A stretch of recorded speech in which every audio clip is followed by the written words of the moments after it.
সালামু আলাইকুম সবাইকে। তো আজকে হচ্ছে আমরা এইচএসসি কেমিস্ট্রি ফার্স্ট পেপারের থার্ড চ্যাপ্টার, এটার লেকচার 18তে আমরা হচ্ছে আলোচনা করব পোলারিটি, পোলারায়ন এবং ফাজানের নীতি। তো খুব ইম্পর্টেন্ট একটা টপিকস। এই চ্যাপ্টারে তোমরা যাই পড়ছো সব কিছু থেকে রিটেন কোয়েশ্চেন যদি আসে সৃজনশীলে, তাহলে ফাজানের নীতি, পোলারিটি বা পোলারায়ন থেকে অনেক সময় কোয়েশ্চেন চলে আসে। আর হচ্ছে যে পোলারিটি এবং পোলারায়নের ডেফিনেশন, এটা হচ্ছে তোমার নর্মালি দেখা যায় যে অন্য টপিক্স থেকেও যদি গগ হতে কোশ্চেন দেয়, কক হতে দেখা যায় যে এই পোলারিটি বা পোলারায়ন থেকে একটা কোশ্চেন দিয়ে দেয়। সো সব মিলায় পোলারিটি এবং পোলারায়ন যে টপিক্সটা আছে খুব ইম্পর্টেন্ট একটা টপিক্স। আমি নর্মালি যখন স্টুডেন্ট পড়াইতে গেছি দেখছি যে এসএসসির স্টুডেন্টসদের মধ্যে খুব বড় সড়ো একটা কনফিউশন থাকে এসএসসি স্টুডেন্টসদের মধ্যে। এইচএসসিতে আসার পরে এইটা পড়ার পরে অবশ্যই তাদের কনফিউশনটা ক্লিয়ার হয়ে যায়।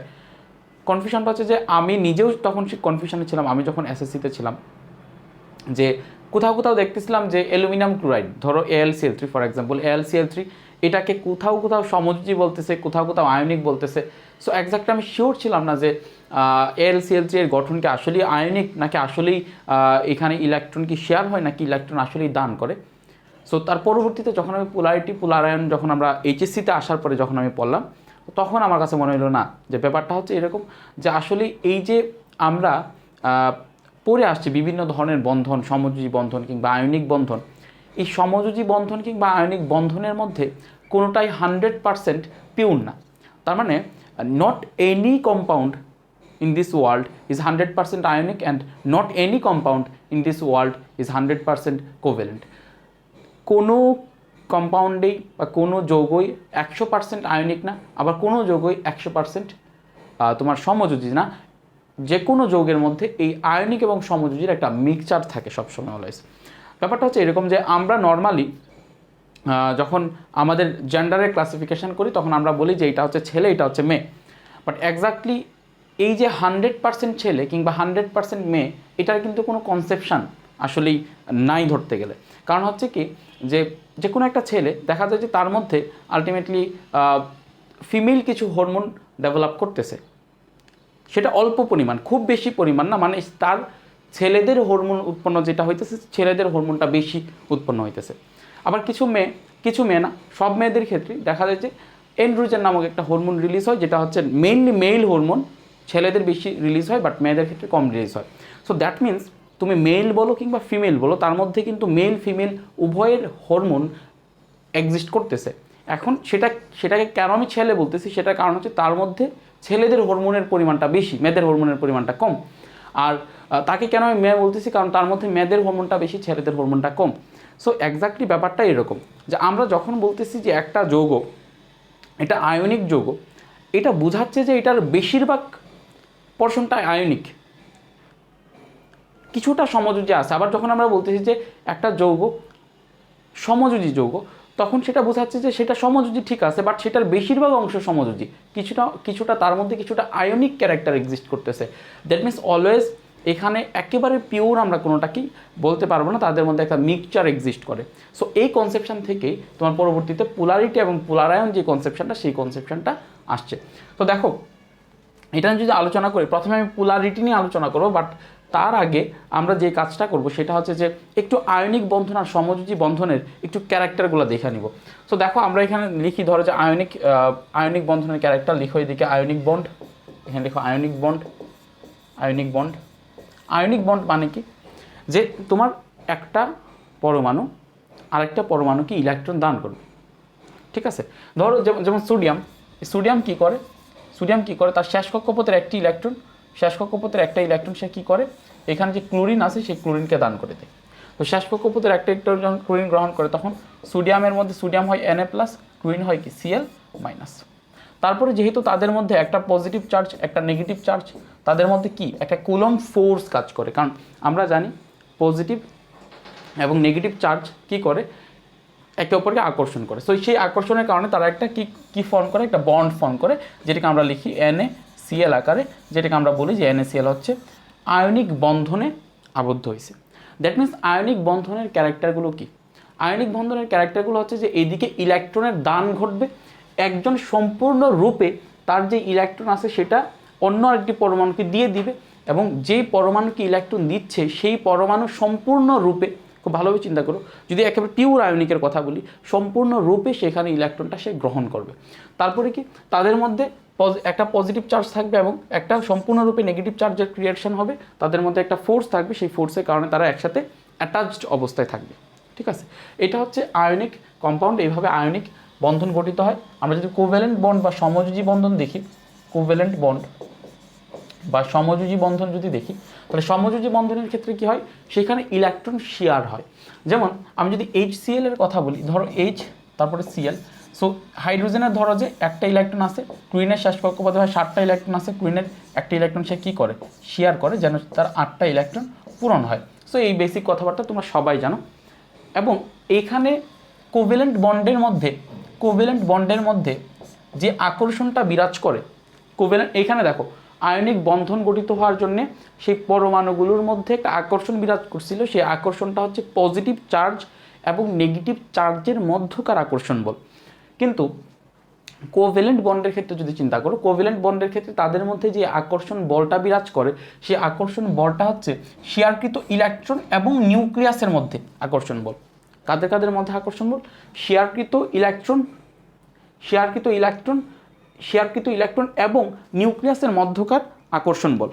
এবং এখানে যে কাহিনীটা হয় সেটা হচ্ছে সমযোজী বন্ধনে তারা উভয়েই সমানভাবে ইলেকট্রনগুলো শেয়ার করে। ইলেকট্রনগুলো দুইজনেই প্রথমে হয় যে আমরা ইলেকট্রনগুলোকে শেয়ার করে এবং সেই ইলেকট্রনগুলো ওই দুইটা মৌলের বা দুইটা পরমাণুর মাঝখানে এক্সিস্ট করে।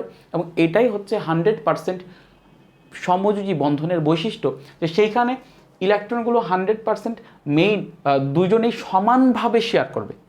এবং ইলেকট্রনগুলো যদি দুইজনে সমানভাবে শেয়ার করে, কেউ যদি বেশি শেয়ার না করে, কেউ যদি কম শেয়ার না করে, তাহলে অবশ্যই তাদের মধ্যে কোনো ধরনের চার্জ সৃষ্টি হবে না। দ্যাট মিন্স সমযোজী বন্ধনের একটা, আমি যদি পিওর ক্যারেক্টার বলি, তাহলে সমযোজী বন্ধনের পিওর ক্যারেক্টার হচ্ছে যে তাদের মধ্যে আলটিমেটলি কী থাকবে না, আলটিমেটলি কোনো ধরনের চার্জ সৃষ্টি হবে না। সো আমরা যদি দেখি কখনো কোনো সমযোজী বন্ধনের মধ্যে চার্জ সৃষ্টি হয়ে যাচ্ছে, তখন আমরা বুঝবো যে সেই সমযোজী বন্ধনের মধ্যে এই আয়নিক ক্যারেক্টারগুলো প্রকাশ পাচ্ছে। আবার আমরা যদি দেখি কোনো দুইটা চার্জের মধ্যে ইলেকট্রন শেয়ার করার প্রবণতা তৈরি হচ্ছে, তখন আমরা বলবো যে আয়নিক যৌগের মধ্যে সমযোজী ক্যারেক্টার আসতেছে। দেখো আমি প্রথমে পোলারিটি দিয়ে শুরু করি। পোলারিটি ব্যাপারটা তোমরা অবশ্যই পারার কথা। পোলারিটি ব্যাপারটা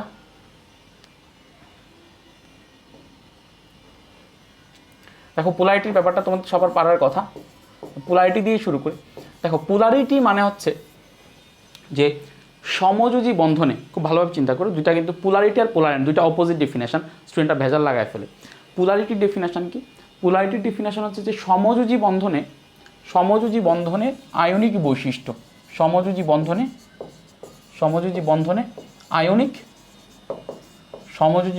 আয়নিক বৈশিষ্ট্য, সমযোজী বন্ধনে আয়নিক বৈশিষ্ট্য, এটাকে বলা হয় পোলারিটি। এখন আমাদেরকে প্রথমে জানতে হবে যে ভাই পোলারিটিটার কেন সৃষ্টি হচ্ছে, এটা সৃষ্টি হওয়ার পিছনের ফ্যাক্টরটা কি? ফ্যাক্টরটা হচ্ছে ভাই ইলেকট্রোনেগেটিভিটি। ফ্যাক্টরটা হচ্ছে কি?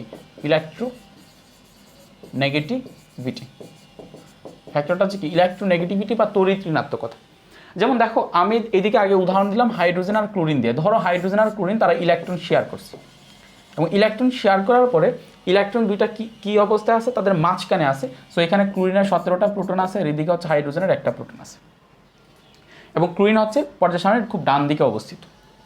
সো কথা ছিল কি, সমযোজী বন্ধনের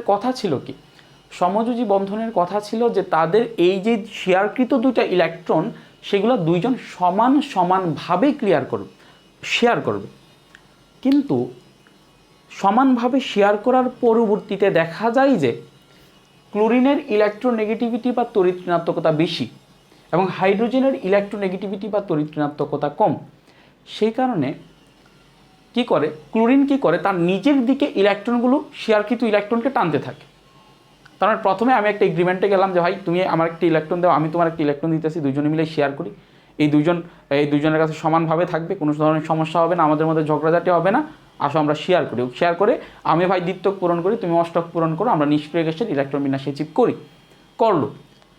করার পরে কি হলো, আলটিমেটলি একজনের ক্ষমতা তখন বেশি, আরেকজনের ক্ষমতা কম, তখন যার ক্ষমতা বেশি সে কী করতে থাকলো, তার নিজের দিকে ইলেকট্রনগুলোকে টানা শুরু করলো। এই যে দেখো ইলেকট্রোনেগেটিভিটির পার্থক্যের কারণে, তড়িৎ ঋণাত্মকতার পার্থক্যের কারণে, তার তড়িৎ ঋণাত্মকতা বেশি হওয়ার কারণে, দেখো তড়িৎ ঋণাত্মকতার ডেফিনেশন কি? তড়িৎ ঋণাত্মকতার ডেফিনেশন হচ্ছে যে সমযোজী বন্ধনের শেয়ারকৃত ইলেকট্রনকে নিজের দিকে আকর্ষণ করার ক্ষমতাকে তড়িৎ ঋণাত্মকতা বলা হয়। তাইলে ক্লোরিনের তড়িৎ ঋণাত্মকতা বেশি মানে সমযোজী বন্ধনের শেয়ারকৃত ইলেকট্রনকে নিজের দিকে আকর্ষণ করার ক্ষমতা বেশি। সো ক্লোরিনের নিজের দিকে ইলেকট্রন আকর্ষণ করার ক্ষমতা বেশি, হাইড্রোজেনের ইলেকট্রন আকর্ষণ করার ক্ষমতা কম। দ্যাটস ওয়াই দেখা যায় যে ইলেকট্রনগুলো আলটিমেটলি একটু ক্লোরিনের দিকে শিফট হইতে থাকে। সো দেখো যে ক্লোরিনের কাছাকাছি চলে আসবে। সো ইলেকট্রনগুলো যখন ক্লোরিনের কাছাকাছি চলে আসে, আগে দেখো দুজন থেকে সমান দূরত্বে ছিল, সো আলটিমেটলি কারো মধ্যে কোনো চার্জ ডেভেলপ করছিল না। কিন্তু এখানে আলটিমেটলি যখন এই সমযোজী বন্ধনের শেয়ারকৃত ইলেকট্রনগুলো এই ক্লোরিনের দিকে যাইতে থাকলো, এই ক্লোরিনের দিকে যাইতে থাকার কারণে কি বললাম, সমযোজী বন্ধনের শেয়ারকৃত ইলেকট্রনগুলো যখন ক্লোরিনের দিকে যেতে থাকলো, ক্লোরিনের দিকে যেতে থাকার কারণে ক্লোরিনের মধ্যে আংশিক ঋণাত্মক চার্জ ডেভেলপ করছে, রাইট? ক্লোরিনের মধ্যে আংশিক ঋণাত্মক চার্জ ডেভেলপ করছে। কেন ক্লোরিনের মধ্যে আংশিক ঋণাত্মক চার্জ ডেভেলপ করছে? কারণ হচ্ছে শেয়ারকৃত ইলেকট্রন তার দিকে আংশিকভাবে কাছে চলে আসছে, আর হাইড্রোজেন থেকে ইলেকট্রন আংশিকভাবে দূরে সরে গেছে। তো আমরা বলতে পারি হাইড্রোজেন আংশিকভাবে ইলেকট্রন হারাইছে। সো ইলেকট্রন যদি হারাই তাহলে পজিটিভ হয়, এটা আংশিক পজিটিভ চার্জের সৃষ্টি হয়েছে। এই জিনিসটা আমরা আগেও পড়ে আসছি, বাট আমরা কখনো চিন্তা করি না এই ব্যাপারটা যে এই যে এখানে চার্জটা ডেভেলপ করতেছে, এটা তো আয়নিক বন্ধনের ক্যারেক্টার, এটা আয়নিকের ক্যারেক্টার। চার্জ সৃষ্টি হওয়া, ইলেকট্রন দান করে দেওয়া, বা কারো কাছ থেকে ইলেকট্রন সরে যাওয়া, কারো কাছে ইলেকট্রনটা চলে যাওয়া, এটা তো আয়নিকের ক্যারেক্টার। এখানে হয়তোবা ইলেকট্রনটা একেবারে একজনের কাছে পুরোটা চলে গেছে না, বাট আংশিকভাবে তো চলে গেছে। আমার কথা হচ্ছে এই যে আয়নিকের যে ক্যারেক্টার, সেটা তো আংশিকভাবে হলেও ডেভেলপ করছে। দ্যাট মিন্স এটা এখন পিওর সমযোজী যৌগ নাই, এটার মধ্যে আয়নিক ক্যারেক্টার প্রকাশ পাইছে। তাইলে এই যে তড়িৎ ঋণাত্মকতার পার্থক্যের কারণে সমযোজী যৌগে যে আয়নিক চরিত্র প্রকাশ পাওয়ার যে ব্যাপারটা, সেই ব্যাপারটাকেই বলা হয় পোলারিটি। এখন এখানে কথা আছে, পোলারিটির ইফেক্ট দেখব যে এই পোলারিটি হওয়ার কারণে কি কি ইফেক্ট হবে সমযোজী যৌগটার উপরে, সেটা আমরা ইফেক্ট দেখব। এখানে কিছু কথা আছে, কথাগুলো হচ্ছে তোমার যে এই যে পোলারিটিটা হইলো, সেটা কিন্তু এই যে চার্জটা যেটা ডেভেলপ করে, সেটা তখনই ডেভেলপ করে যখন তাদের ইলেকট্রোনেগেটিভিটির পার্থক্য 0.5 থেকে 1.9 মধ্যে থাকে। যদি তাদের ইলেকট্রোনেগেটিভিটি বা তড়িৎ ঋণাত্মকতার পার্থক্য 0.5 থেকে 1.9 এর মধ্যে না থাকে, অর্থাৎ 0.5 এর নিচে থাকে, তখনও চার্জটা ডেভেলপ করে, বাট সেটা মেজারেবল হয় না। ধরো যে কার্বন আর হাইড্রোজেন, কার্বনের ইলেকট্রোনেগেটিভিটি হচ্ছে তোমার 2.5, আর হাইড্রোজেনের ইলেকট্রোনেগেটিভিটি হচ্ছে 2.1। তার মানে তারা দুইটা ইলেকট্রন শেয়ার করছে। দ্যাট মিনস তাদের ইলেকট্রোনেগেটিভিটির পার্থক্য যে 0.5 এর নিচে, তাদের ইলেকট্রোনেগেটিভিটির পার্থক্য কি 0.4। তো 0.4 হওয়ার কারণে দেখা যায় যে এদের মধ্যে কার্বনের ইলেকট্রোনেগেটিভিটি বেশি হওয়ার কারণে ইলেকট্রনগুলো কার্বনের দিকে কিছুটা সরে যায় বটে, কার্বনের মধ্যে কিছুটা নেগেটিভ চার্জ ক্রিয়েট হয় বটে, but that is not measurable. আমরা তখন সেটাকে পোলার বলি না, যে হ্যাঁ এটার মধ্যে আয়নিক ক্যারেক্টারটা প্রকাশ পাইতেছে, বাট আয়নিক ক্যারেক্টারটা এতটা যথেষ্ট না, এখানে যে চার্জটা ডেভেলপ করতেছে এটা এতটা যথেষ্ট না যে উই ক্যান মেজার ইট, আমরা সেটাকে মেজার করার মতো কন্ডিশনে আসে। সো তখন আমরা বলি যে এটা হচ্ছে অপোলার সমযোজী যৌগ। এটাকে তখন আমরা কি বলি, অপোলার। এটা কি বলে, আনপোলার বা অপোলার সমযোজী যৌগ। অপোলার সমযোজী যৌগ মানে এটার মধ্যে পোলারিটির সৃষ্টি হয় না, অপোলার সমযোজী যৌগ। যদিও ইলেকট্রোনেগেটিভিটির পার্থক্য আছে, বাট তাদের ওই পজিটিভ এবং নেগেটিভ চার্জটা ডেভেলপ করলেও সেটা মেজারেবল অ্যামাউন্টে থাকে না। সো আমরা বলি যে 0.5 এর নিচে থাকলে তার মধ্যে এই যেই চার্জটা, সেই চার্জটা ডেভেলপ করে না। সো তখন আমরা বলি যে এটা হচ্ছে অপোলার যৌগ। আর এই যে যদি তাদের মধ্যে তড়িৎ ঋণাত্মকতার পার্থক্য, যেমন ক্লোরিনের তড়িৎ ঋণাত্মকতা মোস্ট প্রবাবলি 3 বা 3.5, 3 বা 3.5 হবে, সামথিং এরকম একটা হবে। আর হাইড্রোজেনের তড়িৎ ঋণাত্মকতা 2.1, তাদের মধ্যে তড়িৎ ঋণাত্মকতার পার্থক্য হচ্ছে 1.4। সো এটা হচ্ছে 0.5 থেকে 1.9 এর মধ্যে। সো ইলেকট্রনগুলো একটার দিকে যে সরে গেছে, সে কিন্তু আংশিক চার্জ ডেভেলপ করছে এবং দ্যাট ইজ মেজারেবল। আমরা তখন সেটাকে নির্ণয় করতে পারবো। এবং দেখো এখানে দুইটা চার্জ তখন খুব কাছাকাছি অবস্থান করে, তখন সেই কন্ডিশনটাকে আমরা বলি ডাইপোল, যে দুইটা পোল ক্রিয়েট হয়েছে। তো এটাকে আমরা বলি পোলার কম্পাউন্ড বা পোলার যৌগ, পোলার কম্পাউন্ড বা পোলার যৌগ। তাহলে আশা করি জিনিসটা বুঝাইতে পারছি যে পোলারিটির কনসেপ্টটা কি। এখন ভাইয়া এই যে পোলারিটির কনসেপ্টটা আসলো, সেই পোলারিটির কনসেপ্টটা কেন দরকার? সেটার কারণ হচ্ছে যে যখন একটা সমযোজী যৌগে আয়নিক বৈশিষ্ট্য আস্তে আস্তে প্রকাশ পাইতে থাকবে, তখন তার মধ্যে কিছু আয়নিকের বন্ধন বা আয়নিক যৌগগুলো যেই চরিত্র দেখায়, সেই চরিত্র তার মধ্যে প্রকাশ পাওয়া শুরু করবে। যেমন আমি তোমাকে জিনিসটা বোঝাই, আয়নিক ক্যারেক্টার কী কী? আয়নিক ক্যারেক্টার কী কী? আয়নিক ক্যারেক্টার হচ্ছে তোমার, আয়নিক ক্যারেক্টার মানে যদি আয়ন অবস্থায় থাকে তখন কি ক্যারেক্টার শো করে চিন্তা করে দেখো। প্রথমত দেখো বয়লিং পয়েন্ট বা গলনাঙ্ক, তারপর হচ্ছে স্ফুটনাঙ্ক বা স্ফুটনাঙ্ক, তারপর হচ্ছে তোমার গলনাঙ্ক বা স্ফুটনাঙ্কের পরে তোমার ধাতব কার্বনেটের স্থায়িত্ব, এটা গলনাঙ্ক স্ফুটনাঙ্কের আয়ত্তেই পড়ে, ধাতব কার্বনেটের স্থায়িত্ব। তারপর হচ্ছে তোমার তড়িৎ পরিবাহিতা, পোলার যৌগে দ্রবণীয়তা,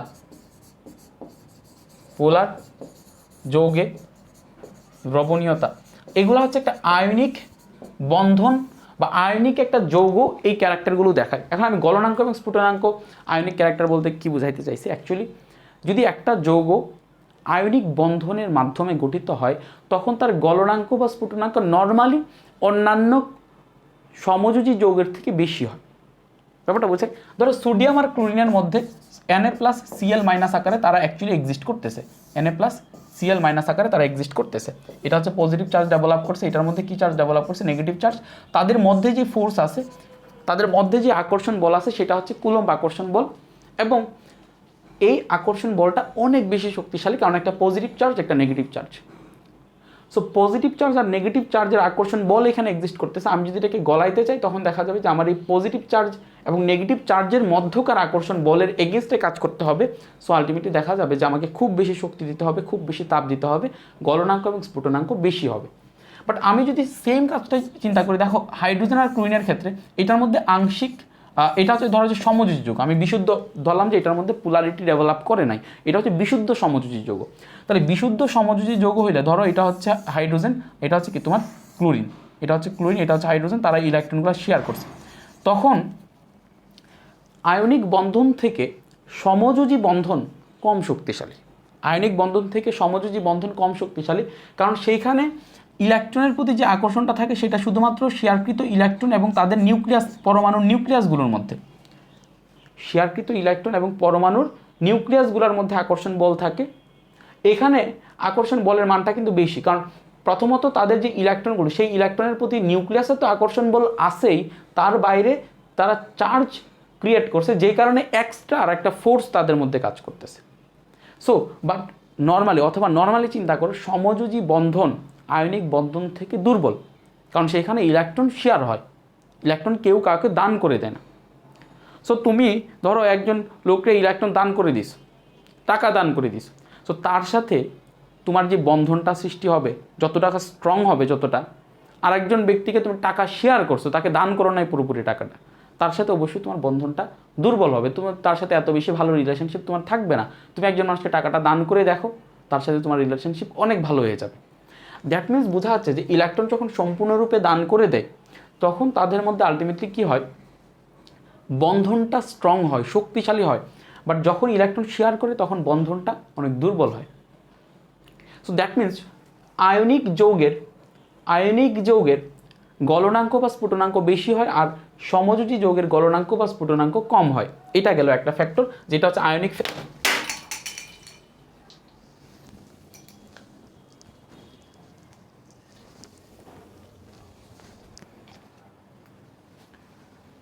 আচ্ছা, তাহলে এটা গেল আয়নিক ফ্যাক্টর। তারপরে গলনাঙ্ক স্ফুটনাঙ্কের পরে আমরা আসি ধাতব কার্বনেটের স্থায়িত্ব, এটা তোমরা এমনি বুঝবা, পরে বুঝাই দেবো। তড়িৎ পরিবাহিতা। দেখো তড়িৎ পরিবাহিতা মানে কি, যে আমরা তোমার নর্মালি বিভিন্ন দ্রবণের মধ্যে আমরা তড়িৎ পরিবাহিতা দেখি, যে যেমন আমরা ক্লাস এসএসসিতে পড়ে আসছি এনোড কেথোডের ক্ষেত্রে, যে আমরা তোমার কি করতে পারি, এখানে ধরো যে আমরা একটা লবণ নিতে পারি, এখানে আমরা দিলাম এনোড, এখানে দিলাম কেথোড।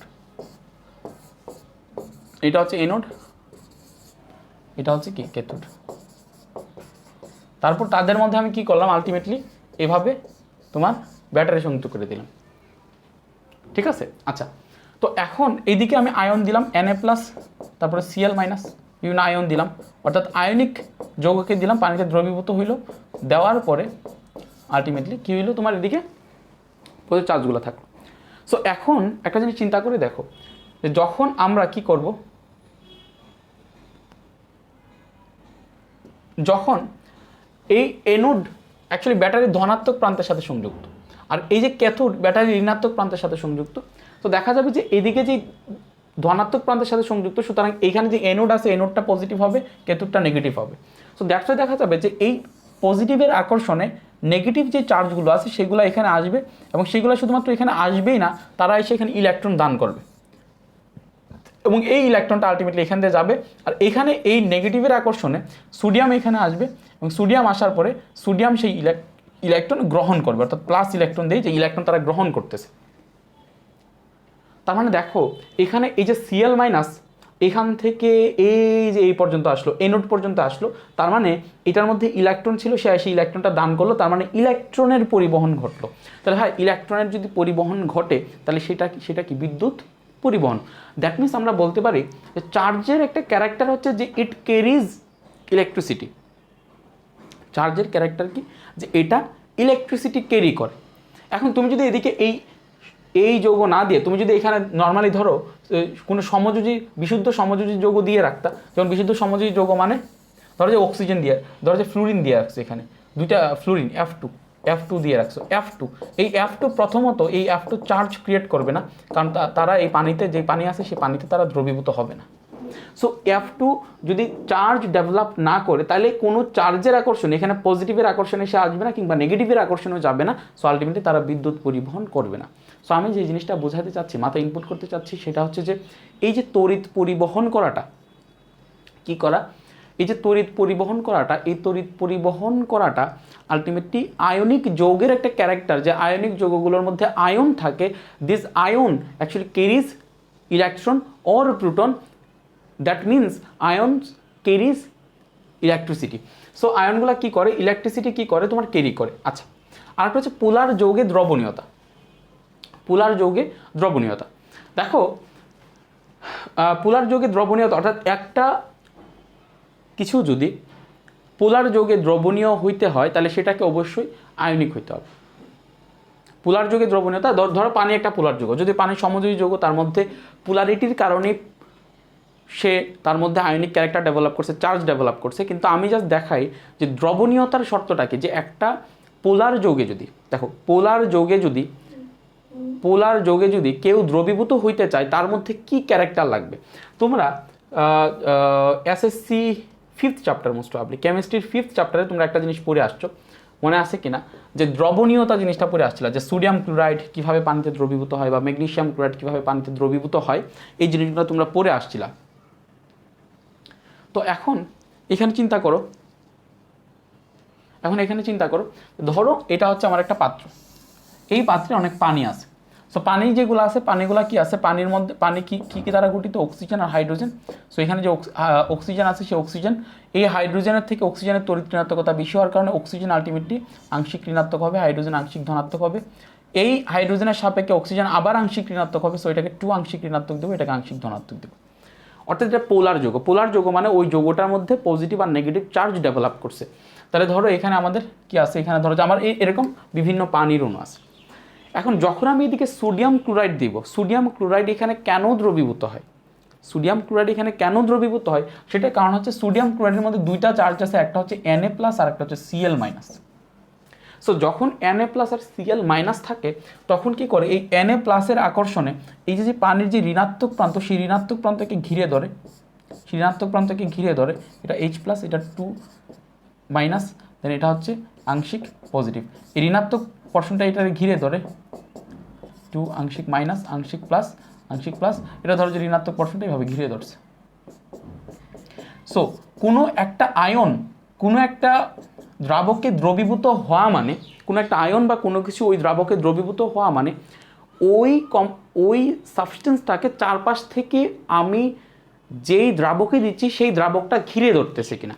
যেমন Cl মাইনাসের ক্ষেত্রেও কী হয়, আলটিমেটলি তোমার এদিকে আরেকটা অক্সিজেন অবশ্য থাকবে, দেখাই দিয়ে দাও। এখানে হচ্ছে হাইড্রোজেন তোমার থাকে, হাইড্রোজেন থাকে এখানে তোমার 2 আংশিক মাইনাস, এটা আংশিক পজিটিভ, কারণ এটা যেহেতু নেগেটিভ, সো পজিটিভগুলো একে আকর্ষণ করে। আমি জাস্ট আর একটা দেখাই টাইম নষ্ট না করে। এখানে তার আংশিক পজিটিভ আর আংশিক নেগেটিভটা এখানে থাকে।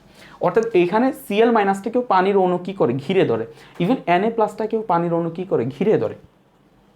তো কোনো কিছু একটা কোনো দ্রাবকে দ্রবীভূত হওয়া মানে দ্রাবকে কি আসলে দ্রবীভূত হয়েছে কিনা সেই জিনিসটা আমি কিভাবে বুঝবো। আমি যদি দেখি যে আমি যেই সাবস্টেন্সটা ওই দ্রাবকে দিলাম সেই দ্রাবকের অণুগুলো আমার ওই সাবস্টেন্সটাকে ঘিরে ধরছে চারপাশ থেকে, তখন আমি বলবো যে ওইটা ওই দ্রাবকটাতে দ্রবীভূত হয়েছে। সো নর্মালি পোলার যৌগ পানি, সেই পানিতে যখন আমরা সোডিয়াম ক্লোরাইডকে দিই তখন সেই সোডিয়াম ক্লোরাইড পানিতে দ্রবীভূত হয়। সেই দ্রবীভূত হওয়ার কারণ হচ্ছে সেখানে সোডিয়াম আয়ন এবং ক্লোরাইড আয়নকে চারপাশ থেকে পানি ঘিরে ধরে। এখন আসো যে এই চারপাশ থেকে কেন পানিটা ঘিরে ধরতেছে, সেটার কজ হচ্ছে যে এইখানে চার্জ ডেভেলপ করছে, Na plus Cl minus charge develop করছে। যদি এই চার্জটা সোডিয়ামের মধ্যে ধরো যে যদি চার্জই না থাকতো, শুধু সোডিয়াম থাকতো, তাহলে কিন্তু পানির অণু তাকে আকর্ষণ করতো না কোনো দিক দিয়ে। কারণ কি, কারণ আমরা জানি পজিটিভ চার্জ নেগেটিভ চার্জকে আকর্ষণ করে। দ্যাটস ওয়াই দেখা গেছে যে সোডিয়াম পজিটিভ, অক্সিজেনগুলোর নেগেটিভ পোর্শনগুলো এই পানির এই সোডিয়ামের দিকে আসে।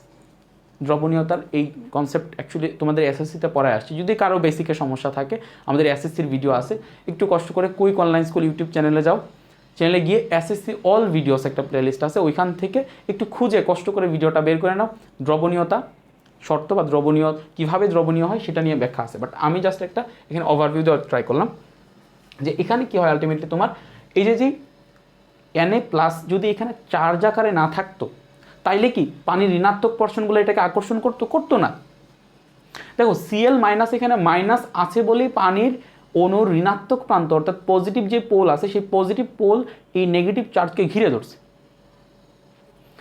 এখানে সোডিয়ামের মধ্যে প্লাস চার্জ আছে বলেই এখানে যেই পানির ও অক্সিজেনের যে নেগেটিভ পোর্শন আছে সেই নেগেটিভ পোর্শন সেটাকে ঘিরে ধরছে।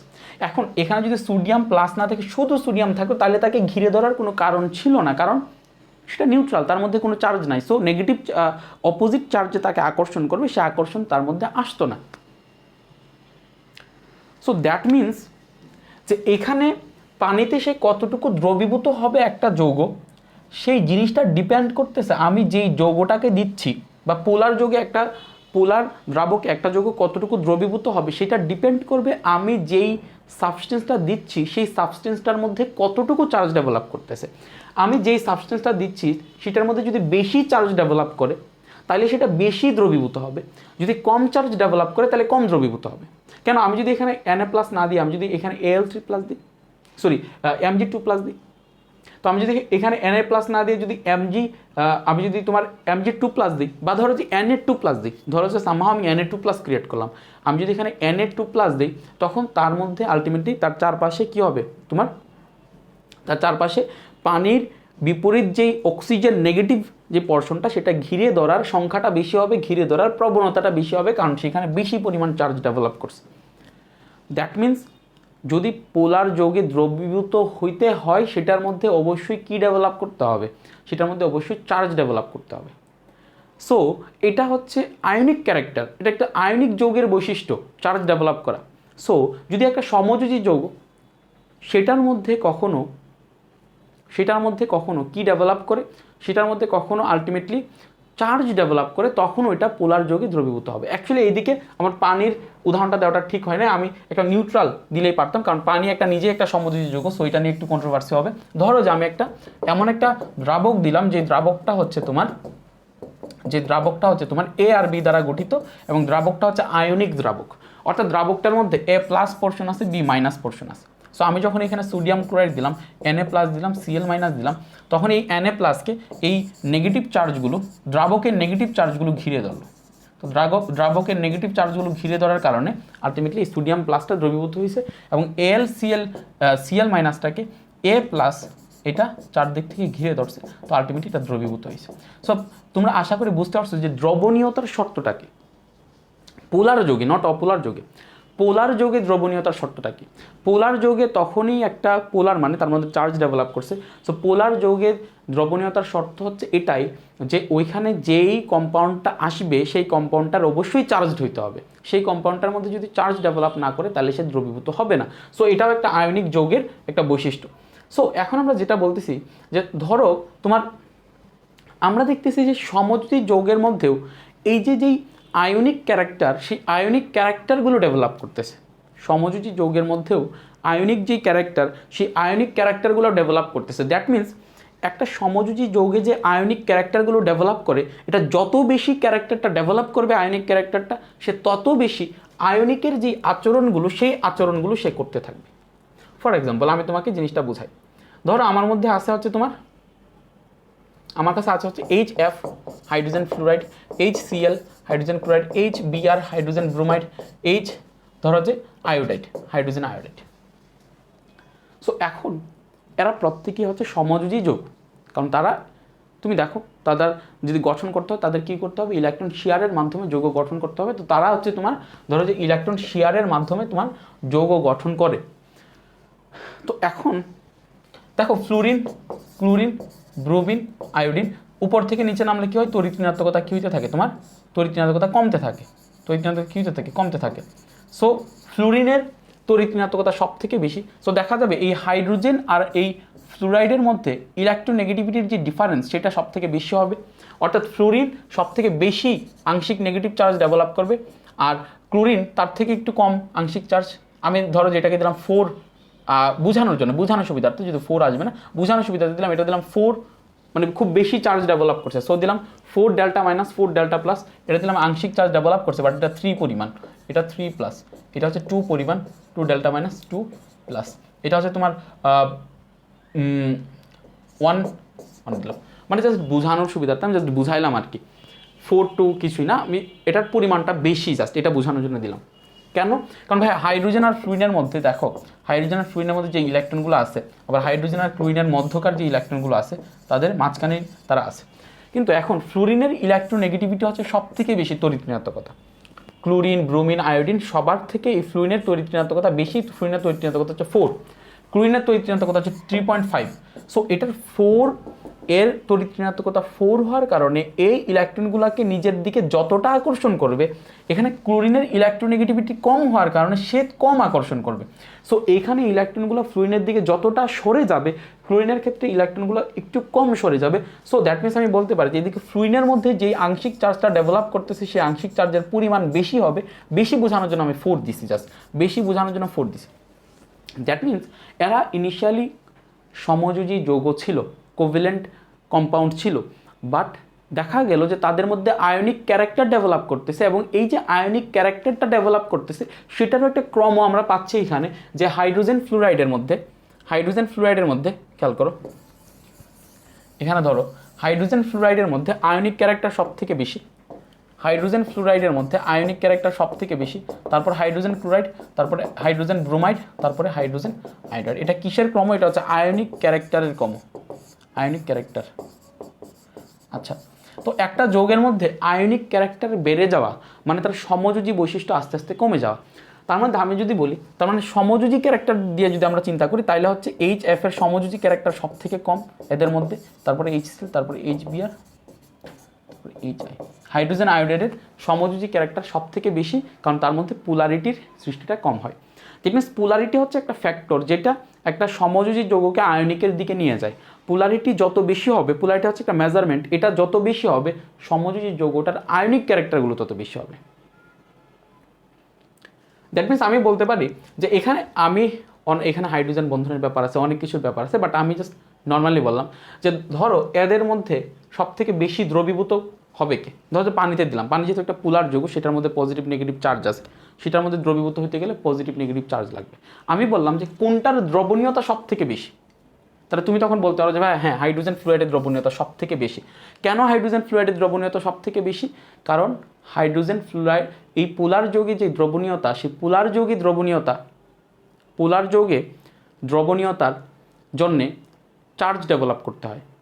কি ডেভেলপ করতে হয়? চার্জ ডেভেলপ করতে হয়। হাইড্রোজেন ফ্লুরাইডের মধ্যে চার্জটা সব থেকে বেশি ডেভেলপ করছে, সো হাইড্রোজেন ফ্লুরাইড সব থেকে বেশি দ্রবীভূত হবে। হাইড্রোজেন ফ্লুরাইড সব থেকে বেশি দ্রবীভূত হবে। তাহলে হাইড্রোজেন ফ্লুরাইডের দ্রবীভূত হওয়ার সব থেকে বেশি, সবার মধ্যে যদি আমি বলি যে গলনাঙ্ক কার সবচেয়ে বেশি হবে, তাহলে অবশ্যই হাইড্রোজেন ফ্লুরাইডের গলনাঙ্ক সবচেয়ে বেশি হবে। হাইড্রোজেন ফ্লুরাইডের স্ফুটনাঙ্ক সব থেকে বেশি হবে। কারণ কি? তার মধ্যে আয়নিক ক্যারেক্টার বেশি, তার মানে আয়নিক দিক দিয়ে সে আগায়। ঠিক আছে, আয়নিক দিক দিয়ে সে আগায়। কিন্তু এখন যদি আমি বলি ভাইয়া সমযোজী যৌগের বৈশিষ্ট্যের দিক দিয়ে যদি চিন্তা করি, কিছু কোভ্যালেন্ট ক্যারেক্টার আছে, সমযোজী যৌগের কিছু কোভ্যালেন্ট ক্যারেক্টার আছে, সেই ক্যারেক্টারগুলো আমরা সামনে পড়বো। আশা করি এতটুকু জিনিস বুঝাইতে পারছি যে এদের মধ্যে কী ডেভেলপ করছে। এদের মধ্যে আলটিমেটলি তোমার আয়নিক ক্যারেক্টার ডেভেলপ করছে। আচ্ছা, আমি দেখি এখানে কি ওরা কালারটার সাথে সাথে দিয়ে দিছে কিনা।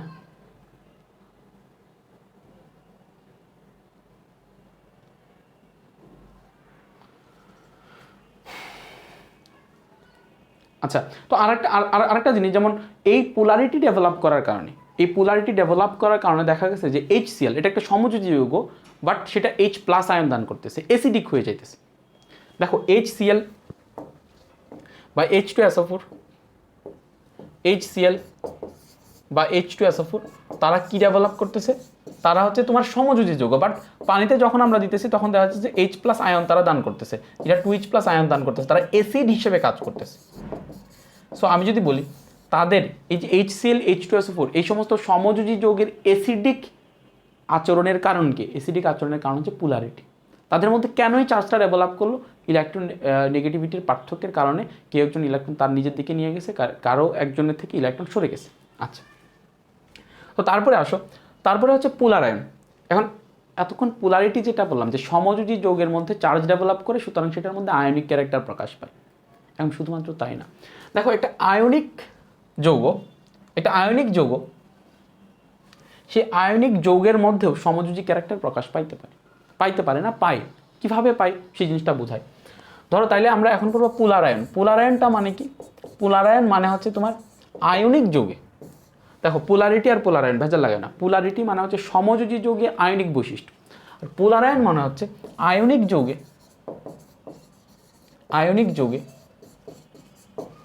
যৌগে সমযোজী বৈশিষ্ট্য। আয়নিক যৌগে কি বৈশিষ্ট্য? সমযোজী বৈশিষ্ট্য।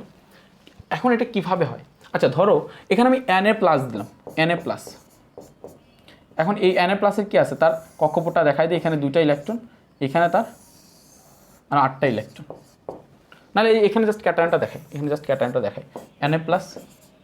আর এখানে ধরো Cl- দিলাম। তো Cl- এর আলটিমেটলি শেষ কক্ষপথের পুরাটাতে ইলেকট্রন ছড়ায় আছে, 8টা ইলেকট্রন আছে। Cl- মানে কি?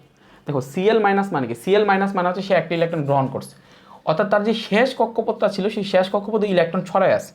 এবং ইলেকট্রনকে নর্মালি আমরা পড়ে আসি যে ইলেকট্রন হচ্ছে জাস্ট ওয়েভ, এটা এই পুরাটা জায়গায় কি অবস্থায় আছে? ছড়ায় আছে। বা ইলেকট্রনের ম্যাগ এখানে এক্সিস্ট করতেছে, সো একটা জিনিস চিন্তা করে দেখো, যখন একটা ক্যাটায়ন আর একটা অ্যানায়নের পাশাপাশি থাকে তখন আমরা বলতেছিলাম যে এই ক্যাটায়ন কি করে? অ্যানায়নকে আকর্ষণ করে। কিন্তু একটা জিনিস কখনো চিন্তা করছো? আকর্ষণের কারণে তো কিছু বস্তু কাছাকাছি চলে আসে। ধরো তোমার আর আরেকজনের মধ্যে আকর্ষণ আছে, what does it mean? That means তোমরা কাছাকাছি আসতে চাইবে, অ্যান্ড সুযোগ পেলে কাছাকাছি চলে আসবা। সো এই যে দেখো এখানে একটা ক্যাটায়ন আছে, আর এটা হচ্ছে একটা অ্যানায়ন যার শেষ কক্ষপথে 8টা ইলেকট্রনের ছড়াছড়ি। শেষ কক্ষপথে এখানে 8টা ইলেকট্রন আছে, শেষ কক্ষপথে 8টা ইলেকট্রনের ছড়াছড়ি। এই Na+ ক্যাটায়ন যখন তার পাশে আসলো তখন অবশ্যই Cl- এর অ্যানায়নের যেই ইলেকট্রন ম্যাগ আছে, সেই অ্যানায়নের ইলেকট্রন ম্যাগ, আমি ডিফারেন্ট কালার দিই, যে অ্যানায়নের যে ইলেকট্রন ম্যাগ আছে সেই অ্যানায়নের ইলেকট্রন ম্যাগ কিছুটা এই পজিটিভ চার্জের আকর্ষণের কারণে কিছুটা তার কাছাকাছি চলে আসবে। অর্থাৎ কক্ষপথটা ছিল এরকম, বাট কক্ষপথটা এখন একটু বিকৃতি ঘটে যাবে, কক্ষপথটা এরকম হয়ে যাবে।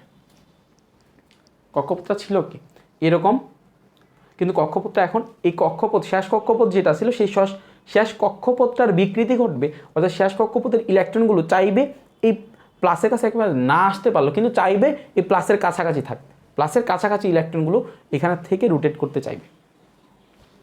What does it mean? That means দেখো সোডিয়াম+ ইনিশিয়ালি একটা ইলেকট্রন দান করে দিয়েছিল ক্লোরিনকে। সোডিয়াম একটা ইলেকট্রন ক্লোরিনকে একেবারে দান করে দিয়েছিল, বাট এখন দেখা যাচ্ছে দান করে দেওয়ার পরে যখন তাদের মধ্যে চার্জ ডেভেলপ করছে, যখন তারা কাছাকাছি আসছে, তখন এই ক্যাটায়ন এবং এই যে এই ইলেকট্রন ম্যাঘের মধ্যে, অ্যানায়নের ইলেকট্রন ম্যাঘের মধ্যে একটা তোমার কি ঘটতেছে, একটা তোমার আকর্ষণ ঘটতেছে। অর্থাৎ এই ইলেকট্রন ম্যাঘটা এই সোডিয়াম এবং ক্লোরিনের মাঝামাঝি চলে আসতে চাইতেছে, অর্থাৎ এখানে তারা শেয়ার করতে চাইতেছে। এটা কি শেয়ারের টেন্ডেন্সি না? আমি তোমাকে একেবারে দান করে দিছি ভাই একটা জিনিস, আমি তোমাকে একটা 10টা টাকা একেবারে দান করে দিছি, 2 দিন পরে তুমি আইসা আমার সাথে শেয়ার করতে চাইতেছো, ভাই 10 টাকা দিয়ে আমি, তুমি যে আমার 10 টাকা দিছো, এই 10 টাকা দিয়ে আমি এই বিস্কিটটা কিনছি, তুমি একটা বিস্কিট খাও। তার মানে আমি একেবারে তোমাকে দান করে দিয়েছিলাম সেই টাকাটা, বাট তুমি খাওয়ার সময় এসে আমার সাথে শেয়ার করলা যে আচ্ছা তোর টাকা দিয়ে কিনলাম, তাহলে তুই খা। আমি আমার ফ্রেন্ডকে দিলাম 10 টাকা, একেবারে দান করে দিছি, সে 2 দিন পরে আসলো, এটাতে বিস্কিট কিনে আনছে, আইনা আমাকে বলতেছে খা। So that does it mean, what does it mean? That means যে এইখানে এই যে ইলেকট্রনগুলো, এই ক্যাটায়ন যেটা আছে সেই ক্যাটায়নের কাছাকাছি চলে আসা মানে ইলেকট্রনগুলোর মধ্যে একটা তোমার কি চার্জ, ইলেকট্রনগুলোর মধ্যে শেয়ারের টেন্ডেন্সি তৈরি হচ্ছে। যে একেবারে দান করে দিয়েছিল, বাট দান করে দেওয়ার পরে আবার তার কাছে যাইতেছে, তার মানে তার সাথে শেয়ার করতে চাইতেছে। সো এই যে ক্যাটায়নের প্রভাবে অ্যানায়নের যেই ইলেকট্রন, আয়নিক যৌগে ক্যাটায়নের প্রভাবে এই যে অ্যানায়নের যে ইলেকট্রন ম্যাঘের যে বিচ্যুতি বা বিকৃতি, ইলেকট্রন ম্যাঘের যে বিকৃতি, সেই বিকৃতিটাকেই বলা হয় হচ্ছে পোলার আয়ন। অর্থাৎ পোলার আয়নের ডেফিনেশনটা অন্যভাবে দিতে পারো যে আয়নিক যৌগে ক্যাটায়নের প্রভাবে অ্যানায়নের ইলেকট্রন ম্যাঘের বিকৃতিকে বলা হয় হচ্ছে তোমার পোলার আয়ন। বিকৃতিকে কী বলা হয়? পোলার আয়ন। এবং এই পোলার আয়নের কারণে কী হইতেছে, আয়নিক যৌগে সমযোজী বৈশিষ্ট্য প্রকাশ পাইতেছে। NaCl কিন্তু 100% আয়নিক না, এটা কিন্তু তোমার 80% হচ্ছে আয়নিক কম্পাউন্ড, আর 20% হচ্ছে সমযোজী যৌগ। কারণ হচ্ছে তোমার এটার মধ্যে আলটিমেটলি কী করে, এটা কি বলে, ইলেকট্রনের ম্যাঘ কিছুটা শেয়ার অবস্থায় চলে আসে। আচ্ছা, তো এখন কোন যৌগটা বেশি পোলারায়ন ঘটাবে, কোন আয়নিক যৌগটার মধ্যে কম পোলারায়ন ঘটবে, সেটার জন্য বিজ্ঞানী ফাজান কয়েকটা নীতি দিয়েছিলেন। সেগুলোকে বলা হয় ফাজানের নীতি, নট বাজানের নীতি। ঠিক আছে, ফাজানের নীতি। তো ফাজানের নীতিগুলো লিখো, ফাজানের নীতিগুলো লিখো। ফাজানের নীতি হচ্ছে চার্জের পরিমাণ যত বেশি পোলারায়ন তত বেশি। এটা ট্রু, পোলারায়ন তত বেশি, এটা ট্রু ভাই। দেখো আমি এখানে যদি Na+ না দিয়ে এখানে যদি Mg2+ দিই, তাহলে Mg2+ এই ইলেকট্রন ম্যাগকে আরও বেশি কাছাকাছি নিয়ে আসবে। ইলেকট্রন ম্যাগের যে বিকৃতিটা, সেই বিকৃতিটা আরও বেশি ঘটবে, কারণ এখানে পজিটিভ চার্জের পরিমাণ বেশি, মানে এখানে বেশি বলে সে আকর্ষণ করতে পারবে। আচ্ছা, অথবা আমি যদি Cl- না দিয়ে, ধরো আমি দিছি Cl2-, তাহলে Cl2- দিলে অ্যানায়নের পরিমাণ বেশি, তাহলে অ্যানায়নের পরিমাণ বেশি হওয়া মানে চার্জগুলো এখানে পজিটিভ চার্জের জন্য অ্যাভেলেবল ইলেকট্রন বেশি, সো ইলেকট্রন এখানে আসবে। সো এটা সেন্স করে যে চার্জ যত বেশি হবে পোলারায়ন তত বেশি হবে। আরেকটা হচ্ছে লিখো, ক্যাটায়নের আকার যত ছোট, ক্যাটায়নের ক্ষেত্রে আকার যত ছোট, সাইজ যত ছোট, পোলারায়ন তত বেশি, পোলারায়ন তত বেশি। আবার অ্যানায়নের ক্ষেত্রে আকার যত বড়, পোলারায়ন তত বেশি। কেন আমি বুঝাইতেছি, আকার যত বড় পোলারায়ন তত বেশি। একটু করে নীতি লিখো যে ক্যাটায়নের ক্ষেত্রে চার্জ যত বেশি পোলারায়ন তত বেশি, ক্যাটায়নের ক্ষেত্রে সাইজ যত কম। দেখো এটা ক্যাটায়ন এবং অ্যানায়ন দুইটার ক্ষেত্রেই সত্য, ক্যাটায়ন প্লাস অ্যানায়ন দুইটার ক্ষেত্রেই সত্য, ক্যাটায়ন প্লাস অ্যানায়ন দুইটার ক্ষেত্রেই সত্য। ক্যাটায়ন প্লাস অ্যানায়ন দুইটারই চার্জ যত বেশি হবে পোলারায়ন তত বেশি হবে। আর সাইজের ক্ষেত্রে ক্যাটায়নের চার্জ যত কম হবে পোলারায়ন তত বেশি হবে, অ্যানায়নের চার্জ যত বেশি হবে পোলারায়ন তত বেশি হবে। এখন এটা কেন? আচ্ছা দেখো, আমি তোমাকে এতক্ষণ দেখাইতেছি ভাই এখানে সোডিয়াম প্লাসটা আছে, এই সোডিয়াম প্লাস Cl- ইলেকট্রন ম্যাগটাকে আকর্ষণ করতেছে। অ্যাকচুয়ালি সোডিয়াম প্লাস আকর্ষণ করতেছে না, কে আকর্ষণ করতেছে? আকর্ষণ যে করতেছে সে হচ্ছে সেই ক্যাটায়নের নিউক্লিয়াস। দেখো এখানে আমি সোডিয়াম প্লাস দিলাম মানে কি, সোডিয়াম প্লাস দিলাম মানে যে এখানে ধরো যে সোডিয়াম প্লাস দিলাম মানে এখানে ধরো আমার কি আছে, এখানে আলটিমেটলি 11টা প্রোটন আছে, দেন এখানে 2টা ইলেকট্রন, দেন এখানে 8টা ইলেকট্রন আছে। এটা হচ্ছে আমার সোডিয়াম প্লাস, তাই না? এখানে 8টা ইলেকট্রন জাস্ট এমনি দেখাই দিলাম।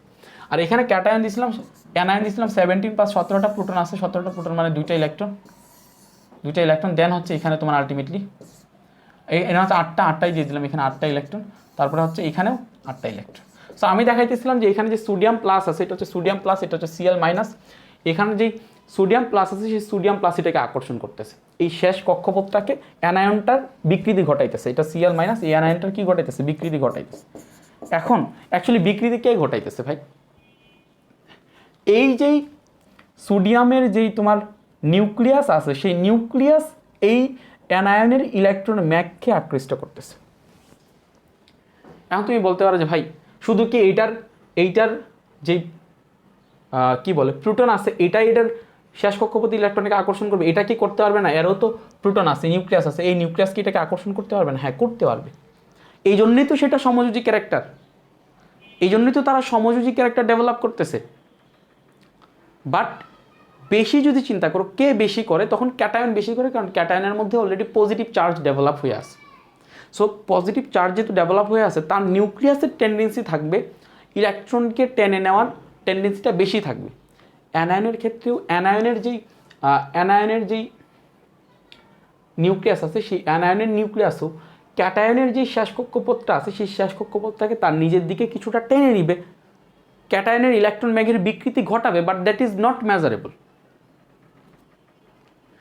এই 17 প্লাস তাকে তুমি আরও একটা ইলেকট্রন বাড়তি দিয়ে দিচ্ছ, তার অলরেডি একটা ইলেকট্রন বাড়তি আছে, সো তার অন্য ক্যাটায়নের যে ইলেকট্রনগুলোকে টেনে আনার যে টেন্ডেন্সি সেটা তার কম থাকবে, কারণ তার অলরেডি তার যা দরকার ছিল তা চলে আসছে, তার একটা ইলেকট্রন বাড়তি আছে তার সেইখানে। 17টা ইলেকট্রন থাকার কথা ছিল, শেষ কক্ষপথে 7টা থাকার কথা ছিল, শেষ কক্ষপথে 8টা চলে আসছে। তবে কিছুটা হলেও সে ক্যাটায়নের ম্যাগের বিকৃতি ঘটাবে, বাট সেটা খুব নগণ্য, সেটাকে আমরা নর্মালি এক্সক্লুড করি। দ্যাটস ওয়াই ডেফিনেশনটা আমরা জাস্ট দিই যে পজিটিভ চার্জ অর্থাৎ ক্যাটায়ন যেটা আছে সেই ক্যাটায়ন বা ক্যাটায়নের নিউক্লিয়াস এই অ্যানায়নের ইলেকট্রন ম্যাগকে তার নিজের দিকে নিয়ে আসবে। ক্যাটায়নের নিউক্লিয়াস কী করে? অ্যানায়নের ইলেকট্রন ম্যাগকে তার নিজের দিকে নিয়ে আসবে। তো এই ক্যাটায়নের ইলেকট্রন ম্যাগ তার নিজের দিকে নিয়ে আসে। এখন এই নিয়ে আসাটা কে করে? এই নিয়ে আসাটা করে সোডিয়াম। নিয়ে আসাটা কে করে? সোডিয়ামের নিউক্লিয়াস। সো এই নিউক্লিয়াস থেকে চিন্তা করে দেখো, আমি যদি এটাকে আলটিমেটলি কি বলে এখানে এই যে পরমাণুটা আছে সেই পরমাণুটার বা ক্যাটায়নটা আছে সেই ক্যাটায়নের আকারটা যদি আমি ছোটো করে দিই, ছোটো করে দেওয়া মানে কি যে এই শেষ কক্ষপথে খুব ভালোভাবে চিন্তা করো, ছোটো করে দেওয়া মানে কি এই যেই তোমার ইয়াটা আছে এটা কি বলে নিউক্লিয়াসটা আছে সেই নিউক্লিয়াসটা শেষ কক্ষপথের ইলেকট্রনের প্রতি আকর্ষণ তার বেশি থাকবে। নর্মালি একটা পরমাণুর আকার ছোটো করে দেওয়া মানে শেষ কক্ষপথের ইলেকট্রনের প্রতি তার আকর্ষণ বেশি থাকবে, অর্থাৎ পরমাণুর আকার যখন ছোটো হয়ে যায় তখন তার সাইডে শেষ কক্ষপথ না চিন্তা করে ধরো যে এইখানে একটা সাইড আছে, আমি জাস্ট এখানে একটা সাইড দিলাম, তার সাইডে যদি কোনো ইলেকট্রন থাকে তাহলে সেই ইলেকট্রনের প্রতি তার টেন্ডেন্সিটা বেশি থাকবে। জিনিসটা চিন্তা করো, আমি তোমাকে বললাম এটা তো আমরা পরে আসছি যে সোডিয়াম আর সোডিয়াম প্লাসের মধ্যে কার শেষ কক্ষপথের প্রতি ইলেকট্রনের আকর্ষণ বেশি। অথবা সিম্পল চিন্তা করো না, সোডিয়াম দিলাম, নিচে দিলাম হচ্ছে তোমার পটাশিয়াম, সোডিয়াম আর পটাশিয়ামের মধ্যে কার শেষ কক্ষপথের ইলেকট্রনের প্রতি আকর্ষণ বেশি? সোডিয়াম হচ্ছে তোমার সোডিয়াম হচ্ছে কয়টা কক্ষপথ? 3টা কক্ষপথ, তাই না? এখানে একটা ইলেকট্রন। আর পটাশিয়াম হচ্ছে পটাশিয়াম 19 প্লাস, বাট এটার কয়টা কক্ষপথ? 1 2 3 4 সরি এখানে আঁকে 19 প্লাস 1 2 3 দেন 4। তো এটা সাইজ বড়, এটা সাইজ ছোট, দ্যাট মিনস এটা সাইজ ছোট, এটা সাইজ বড়, দ্যাট মিনস এটা যে ইলেকট্রন আছে সেই ইলেকট্রনের প্রতি শেষ কক্ষপথের ইলেকট্রনের প্রতি তার আকর্ষণ কম, তার আকর্ষণ কি কম। আর এটার শেষ কক্ষপথের প্রতি ইলেকট্রনের প্রতি আকর্ষণ কি বেশি। শেষ কক্ষপথের ইলেকট্রনের প্রতি আকর্ষণ বেশি মানে শেষ কক্ষপথের সাইডেও যদি কোনো জায়গায় ইলেকট্রন থাকে সেটার প্রতি এই সোডিয়ামের নিউক্লিয়াসের আকর্ষণ বেশি থাকবে, আর এইখানে যে পটাশিয়াম নিউক্লিয়াস সেই পটাশিয়াম নিউক্লিয়াসের আকর্ষণ কম থাকবে। আমি যদি শেষ কক্ষপথের সাইডে যদি কোথাও ইলেকট্রন রেখে দিই তখন এটাকে এই পটাশিয়ামের নিউক্লিয়াস যেই বলে আকর্ষণ করবে, সোডিয়ামের নিউক্লিয়াস তার থেকে বেশি বলে আকর্ষণ করবে। কারণ এটা আমরা পড়ে আসছি সাইজে, যে পরমাণুর সাইজ যত বড় হয় শেষ কক্ষপথের ইলেকট্রনের প্রতি আকর্ষণ তত কমে যায়। ঠিক আছে, হ্যাঁ এটা সত্য, এখানে প্রোটন বাড়ার কারণে আকর্ষণ বেশি হওয়ার কথা ছিল, বাট দূরত্ব বাড়ার কারণে আকর্ষণ কমে যায়, এবং দূরত্ব বাড়ার কারণে আকর্ষণ কমে যাওয়ার পরিমাণটাই বেশি। সো এই ফ্যাক্টরটা ডমিনেট করে। সো দেখা যায় যে আমরা যখন একটা ক্যাটায়নের আকারটা ছোটো করে দিব, ক্যাটায়নের আকার যত ছোটো করবো, অর্থাৎ পরমাণুর আকার যত ছোটো করব, শেষ কক্ষপথের ইলেকট্রনের প্রতি আকর্ষণ বাড়বে। এখন শেষ কক্ষপথের ইলেকট্রনের প্রতি আকর্ষণ বাড়া মানে শেষ কক্ষপথের বাইরে যদি আশেপাশে সাইডে কোথাও ইলেকট্রন থাকে সেটার প্রতিও তার আকর্ষণ বাড়বে। দ্যাটস ওয়াই এখানে যখন আমরা এই জিনিসটা চিন্তা করব যে এখানে যখন আমরা এই ক্যাটায়নের আকারটা যত ছোটো হবে, এখানে যে ইলেকট্রন ম্যাগের যে বিচ্যুতি সেই বা বিকৃতি, ইলেকট্রন ম্যাগের বিকৃতিটাও তত বেশি ঘটবে।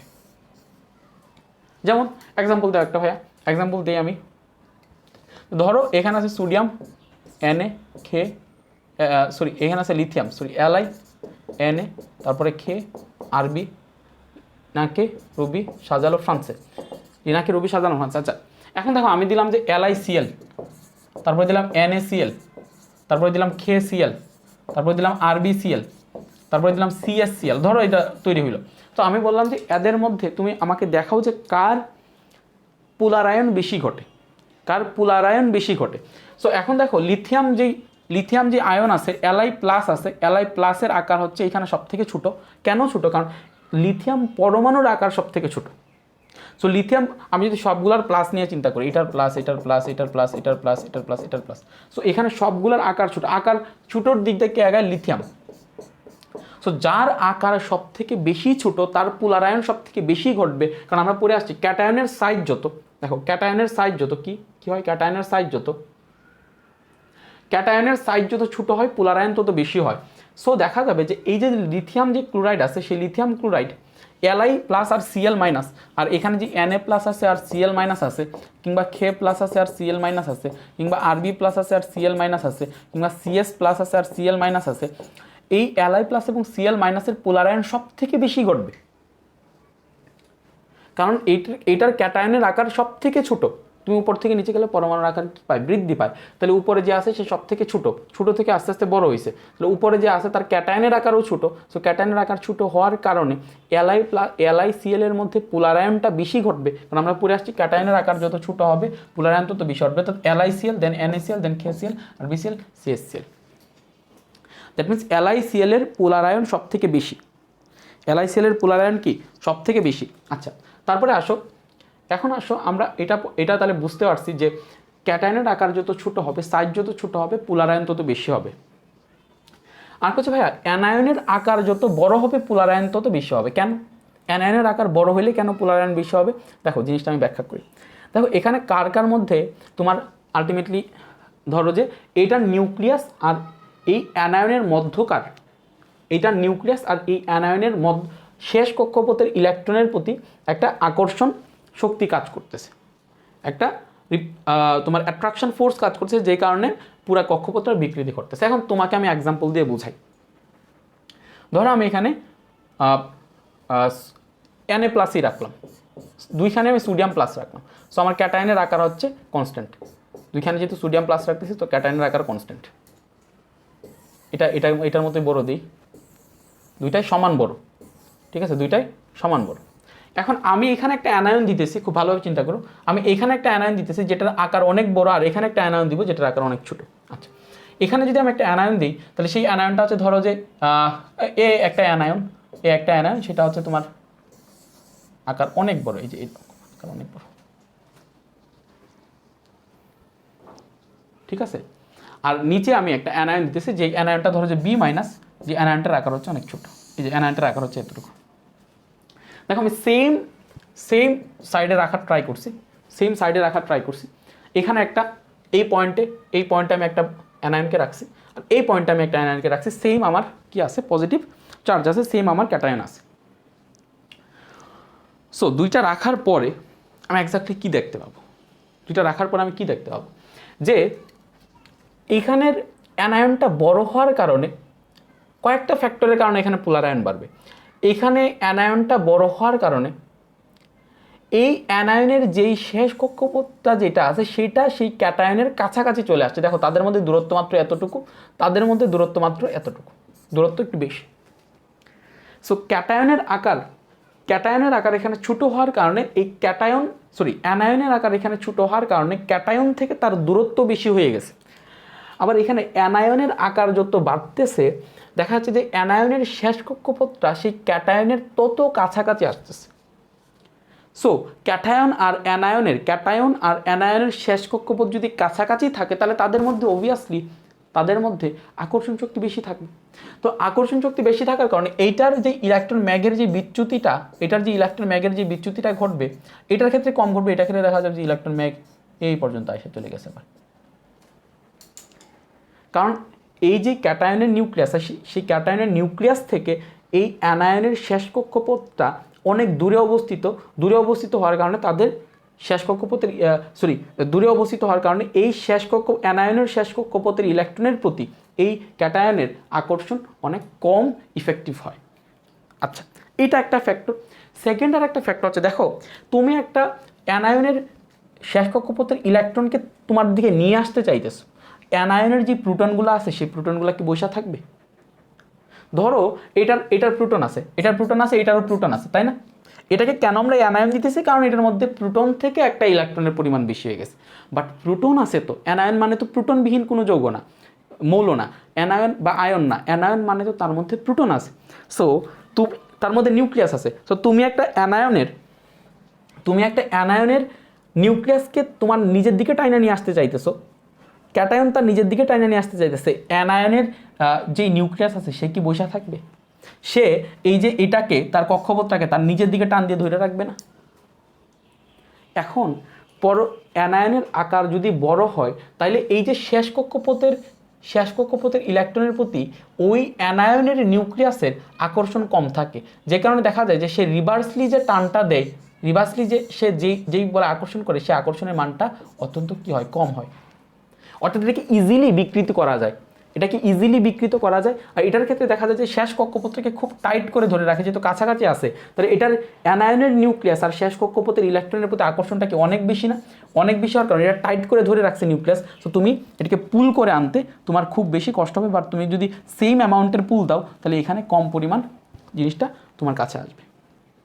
অর্থাৎ এই দুইটা ফ্যাক্টরের কারণে অ্যানায়নের আকার যত বড় হয় পুলারায়ন তত বেশি হয়, ক্যাটায়নের আকার যত ছোট হয় পুলারায়ন তত বেশি হয়। তাহলে আমরা এই দুইটা রুলস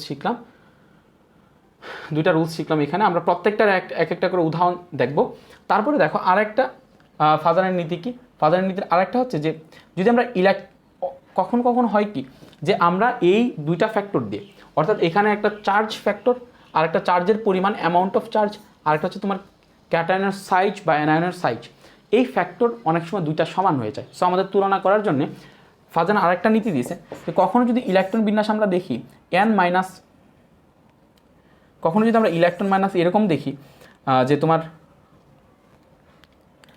NS2NP এরকম ইলেকট্রন বিন্যাস আছে, যদি এরকম ইলেকট্রন বিন্যাস থাকে, NSNP এরকম ইলেকট্রন বিন্যাস থাকে, আর যদি N-1D NSNP এরকম ইলেকট্রন বিন্যাস থাকে, তখন এই যে ইলেকট্রন বিন্যাস আছে সেই ইলেকট্রন বিন্যাসের পুলারায়নটা বেশি ঘটবে, পুলারায়ন মোর।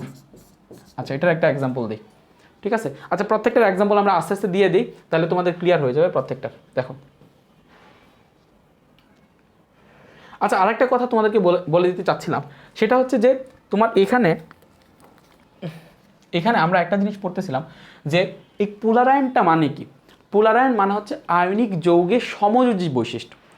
অর্থাৎ আয়নিক যৌগে যখন সমযোজী বৈশিষ্ট্য প্রকাশ পাওয়া শুরু করবে তার আয়নিক ক্যারেক্টারগুলো কমে যেতে থাকবে, রাইট? আয়নিক যৌগে যখন সমযোজী ক্যারেক্টার, খুব ভালোভাবে চিন্তা করো, আয়নিক যৌগে যখন সমযোজী ক্যারেক্টার ডেভেলপ করতে থাকবে তখন তার আয়নিক যেই বৈশিষ্ট্যগুলো আসছিল সেই বৈশিষ্ট্যগুলো কমতে থাকবে। ফর এক্সাম্পল, একটা ছেলের মধ্যে, অনেক সময় আমরা হাফ লেডিস বলি না, একটা ছেলের মধ্যে একটা মেয়ের বৈশিষ্ট্য যত বেশি প্রকাশ পাইতে থাকবে তার ছেলের বৈশিষ্ট্য তত কমতে থাকবে। আবার একটা মেয়ের মধ্যে একটা ছেলের বৈশিষ্ট্য যত প্রকাশ পাইতে থাকবে তার মেয়ের বৈশিষ্ট্য তত কমে যেতে থাকবে। সো সেম যে একটা আয়নিক যৌগের মধ্যে আমরা দেখতেছি যে তোমার সমযোজী ক্যারেক্টার প্রকাশ পাচ্ছে। সো আয়নিক যৌগের মধ্যে সমযোজী ক্যারেক্টার যত বেশি প্রকাশ পাবে, পোলারায়ন যত বেশি ঘটবে, ততই তার আয়নিক ধর্ম থেকে বিচ্যুতি দেখা দিবে, ততই সে আয়নিক ক্যারেক্টারগুলো হারাতে থাকবে, ততই তার মধ্যে সমযোজী ক্যারেক্টার ডেভেলপ করতে থাকবে। ফর এক্সাম্পল, আমরা এখন আস্তে আস্তে বুঝি। ধরো আমি তোমাকে বললাম যে কোনো একটা আয়নিক যৌগের মধ্যে পোলারায়ন বেশি, তার মানে সেটার মধ্যে সেই আয়নিক যৌগটার মধ্যে সমযোজী ক্যারেক্টারটা বেশি। তো সমযোজী ক্যারেক্টারটা বেশি হয়ে যাওয়ার কারণে তার গলনাঙ্ক কিংবা স্ফুটনাঙ্ক কম হয়ে যাবে। কারণ গলনাঙ্ক বা স্ফুটনাঙ্ক বেশি হওয়াটা এটা আয়নিক যৌগের বৈশিষ্ট্য, কিন্তু একটা আয়নিক যৌগের সমযোজী বৈশিষ্ট্য ঢুকে যাচ্ছে মানে তার আয়নিক ক্যারেক্টার থেকে আয়নিক ক্যারেক্টার লেস হয়ে যাচ্ছে, আয়নিক ক্যারেক্টার সে হারায় ফেলতেছে। তার মানে তার গলনাঙ্ক বা স্ফুটনাঙ্ক কী হবে? কমে যেতে থাকবে, তার দ্রবণীয়তা কমতে থাকবে। কারণ তার আয়নিক যৌগের সমযোজী বৈশিষ্ট্য প্রকাশ পাওয়া মানে তার আয়নিক ক্যারেক্টার কমে যাওয়া। আয়নিক ক্যারেক্টার কমে যাওয়া মানে আয়নিক ক্যারেক্টার যত ছিল সবগুলো কমে যেতে থাকবে, যেমন গলনাঙ্ক স্ফুটনাঙ্ক কমে যেতে থাকবে, সে কম দ্রবণীয় হবে পোলার দ্রাবকে। ঠিক আছে? সো এই জিনিসটা আমি আশা করি বুঝাইতে পারছি। আচ্ছা, এখন আমরা আসি, এখানে বইয়ের মধ্যে কিছু উদাহরণ দেওয়া আছে। দেখো, তোমাকে একদিন ধরো ব্যাখ্যা করতে বললো যে সোডিয়াম ক্লোরাইড, ম্যাগনেসিয়াম ক্লোরাইড এবং অ্যালুমিনিয়াম ক্লোরাইডের মধ্যে গলনাঙ্ক কার বেশি কার কম। কী কী দিল তোমাকে? দিল হচ্ছে তোমার ধরো সোডিয়াম ক্লোরাইড, ম্যাগনেসিয়াম ক্লোরাইড আর অ্যালুমিনিয়াম ক্লোরাইডের মধ্যে কার গলনাঙ্ক বেশি কার গলনাঙ্ক কম। সো আমরা এখানে দেখতে পারি যে সোডিয়াম ক্লোরাইডের মধ্যে সোডিয়াম আছে Na+ আকারে, ক্লোরিন আছে Cl- আকারে। আবার Mg এটার মধ্যে এটা Mg2+ আকারে আছে, এটা আছে 2Cl- আকারে। এটার মধ্যে এটা আছে Al3+ আকারে, এটা আছে 3Cl- আকারে। আমরা এখানে যেই কাজটা করব ডিরেক্ট, সেটা হচ্ছে আমরা এখানে যে জিনিসটা কমন আছে সেটা বাদ দিয়ে দিব। ফাজারের নীতি অ্যাপ্লাই করার সময় সবসময় মাথায় রাখবো যেটা কমন আছে এটা সবসময় বাদ দিয়ে দিব। সো কমন কি আছে? Cl-, সো আমরা অ্যানায়ন নিয়ে কোনো চিন্তাই করব না, অ্যানায়নটাকে বাদ দিয়ে দিব। আমরা এখানে চিন্তা করব সোডিয়াম প্লাস, ম্যাগনেসিয়াম 2+ আর অ্যালুমিনিয়াম 3+ কি। সো এখন দেখো, এখন আমরা পড়ে আসছি ফাজানের ফার্স্ট রুলসটাতে যে চার্জের পরিমাণ যত বেশি হবে পোলারায়ন তত বেশি হবে। অর্থাৎ আমি যদি পোলারায়নের ক্রম সাজাই, পোলারায়নের ক্রম হচ্ছে তোমার Al3+ এর পোলারায়ন সব থেকে বেশি করবে, তারপরে ম্যাগনেসিয়াম 2+ এর পোলারায়ন, তারপরে Na+ এর পোলারায়ন। সো আলটিমেটলি যেহেতু আমি কমন আয়ন ছিল, আমি কমন আয়নগুলো যদি দেখাই দিই তাহলে এখানে আসে হচ্ছে AlCl3 এর পোলারায়ন সব থেকে বেশি, ম্যাগনেসিয়াম ক্লোরাইডের পোলারায়ন সব থেকে বেশি, NaCl এর পোলারায়ন সব থেকে বেশি। এটা হচ্ছে পোলারায়ন অর্ডার। এটা কি অর্ডার? পোলারায়ন ক্রম। আচ্ছা, এখন আমাকে বলো পোলারায়ন মানে কি? পোলারায়ন মানে হচ্ছে আয়নিক যৌগের সমযোজী বৈশিষ্ট্য প্রকাশ পাওয়া। তাইলে আয়নিক যৌগের সমযোজী বৈশিষ্ট্য প্রকাশ পাওয়া মানে তার আয়নিক যৌগ থেকে বিচ্যুতি ঘটা, আয়নিক ধর্ম থেকে বিচ্যুতি ঘটা। তার মানে AlCl3 এটার পোলারায়ন সব থেকে বেশি, তার মানে AlCl3-তে সমযোজী বৈশিষ্ট্য সব থেকে বেশি হবে। হ্যাঁ, এই সবগুলাই আয়নিক যৌগ, বাট আমি যদি তার সমযোজী ক্যারেক্টারের কথা চিন্তা করি, যেহেতু সবার মধ্যে সমযোজী ক্যারেক্টার ডেভেলপ করছে, আমি যদি চিন্তা করি তার মধ্যে কার মধ্যে সমযোজী ক্যারেক্টার সব থেকে বেশি ডেভেলপ করছে, তাহলে পোলারায়ন যার মধ্যে বেশি ঘটছে তার মধ্যে সমযোজী ক্যারেক্টার সব থেকে বেশি ডেভেলপ করছে। তাহলে আমি যদি সমযোজী ক্যারেক্টার দিয়ে সাজাই, সমযোজী ক্যারেক্টার কার মধ্যে বেশি সেটা দিয়ে যদি সাজাই, তুলনামূলক কার মধ্যে বেশি, তাহলে AlCl3-এর মধ্যে সমযোজী ক্যারেক্টার বেশি, MgCl2 এর মধ্যে সমযোজী ক্যারেক্টার কম, NaCl এর মধ্যে সমযোজী ক্যারেক্টার আরও কম। আচ্ছা, আমি যদি আয়নিক ক্যারেক্টার দিয়ে সাজাই, আয়নিক ক্যারেক্টার দিয়ে সাজাই, সো আয়নিক ক্যারেক্টার কি হবে? আয়নিক ক্যারেক্টারের ক্ষেত্রে সোডিয়াম ক্লোরাইডের যেহেতু পোলারায়ন কম ঘটছে, বিকৃতি কম ঘটছে, তার মানে তার পোলারায়ন কম ঘটছে। পোলারায়ন কম ঘটা মানে ওই আয়নিক যৌগটার মধ্যে সমযোজী ক্যারেক্টারটা কম আসছে। সমযোজী ক্যারেক্টার কম আসা মানে তার আয়নিক বৈশিষ্ট্যটা বেশিরভাগটা রয়ে গেছে। ফর এক্সাম্পল ধরো সোডিয়াম ক্লোরাইড সবগুলো 100% আয়নিক হওয়ার কথা ছিল, বাট সোডিয়াম ক্লোরাইডের মধ্যে 20% সমযোজী ক্যারেক্টার পোলারায়ন হয়েছে, ম্যাগনেসিয়াম ক্লোরাইডের মধ্যে 40% পোলারায়ন হয়েছে, AlCl3-এর মধ্যে 50% পোলারায়ন হয়েছে। তার মানে সোডিয়াম ক্লোরাইড 20% সমযোজী, ম্যাগনেসিয়াম ক্লোরাইড 40% সমযোজী, AlCl3 50% সমযোজী। তাহলে সমযোজীর দিক দিয়ে AlCl3 তুলনামূলক এদের আগে। আবার আয়নিক দিক দিয়ে NaCl এর যেহেতু 20% পোলারায়ন ঘটছে, তাহলে বাকি 80% পোলারায়ন ঘটে নাই, তাহলে 20% সমযোজী বৈশিষ্ট্য প্রকাশ পাইছে মানে তার আয়নিক ক্যারেক্টার 80% রয়ে গেছে। তাহলে আয়নিক ক্যারেক্টার যদি 80% রয়ে থাকে তাহলে সোডিয়াম ক্লোরাইডের আয়নিক ক্যারেক্টার বেশি, তারপরে ম্যাগনেসিয়াম ক্লোরাইডের আয়নিক ক্যারেক্টার, তারপরে কি অ্যালুমিনিয়াম ক্লোরাইডের আয়নিক ক্যারেক্টার। তার মানে সোডিয়াম ক্লোরাইডের আয়নিক ক্যারেক্টার বেশি, ম্যাগনেসিয়াম ক্লোরাইডের আয়নিক ক্যারেক্টার বেশি। আচ্ছা, এখন তার কার গলনাঙ্ক তাহলে বেশি হবে?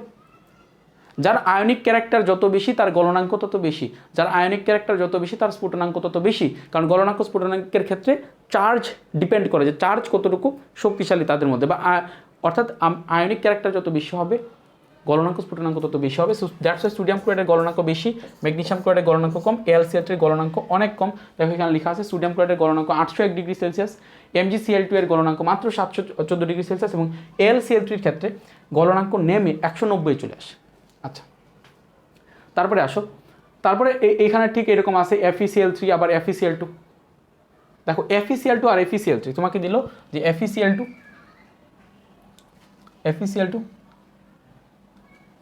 একটা দিলাম, ধরো FeCl2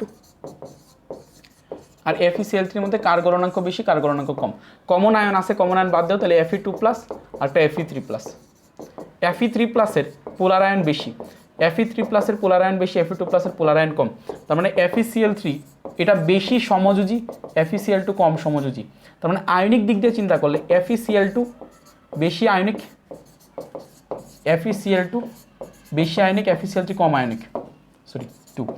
so that means FeCl2 যেহেতু বেশি আয়নিক, তার মানে তার গলনাঙ্ক বেশি, তার স্ফুটনাঙ্ক বেশি, ইভেন তার পানিতে দ্রবণীয়তা বেশি, তার কি পানিতে দ্রবণীয়তা বেশি, ইভেন তার তড়িৎ পরিবহন ক্ষমতা বেশি। ঠিক আছে, তারপরে দেখো গলনাঙ্ক, দেখো এই যে এটা আছে FeCl2 এর গলনাঙ্ক 670 ডিগ্রি সেলসিয়াস, অথচ FeCl3 এর গলনাঙ্ক 306 ডিগ্রি সেলসিয়াস।